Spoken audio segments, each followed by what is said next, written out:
You are a Pisces, Virgo, Aries, or Libra, you're going to want to pay attention to this video. So last week we had quite an eventful week, and of course we are in the thick of eclipse season with the next eclipse coming up on September 21st, the Virgo solar eclipse. And just to level set, a solar eclipse is a new moon eclipse, which basically feels like a supercharged new beginning. And it's the idea that this week we are closing out, clearing house, kind of putting some finishing touches on this old chapter before a new one can begin in earnest. But this week we've got a couple of spicy points worth noting. We have Mars opposing Chiron happening on September 16th, and then we also have Mercury opposing Saturn on September 17th.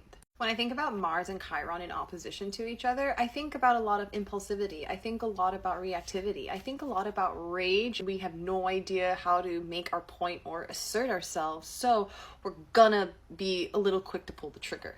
And it's the idea that Mars doesn't really like being in Libra, but now that it's formally coming up against Chiron, how do we play fair? How can we actually be kind and diplomatic when the other party isn't being kind or diplomatic? And when you think about how Mercury will be opposing Saturn the day after on September 17th, Mercury is so much about our communication, it's so much about our filter. Saturn feels like a restriction. Saturn feels like a delay. Saturn talks a lot about authority. Do we have authority or do we give authority elsewhere? Mercury opposing Saturn can feel like a clamp down of your own authority by virtue of what is the status quo, what you should be doing, maybe even coming up against the limits of your own compassion. And an important word for Saturn opposing Mercury is boundaries, reorganizing communication styles, maybe with siblings, maybe with people who feel like friends, maybe even internet friends. But when you think about Mercury in Virgo at that 29-degree point,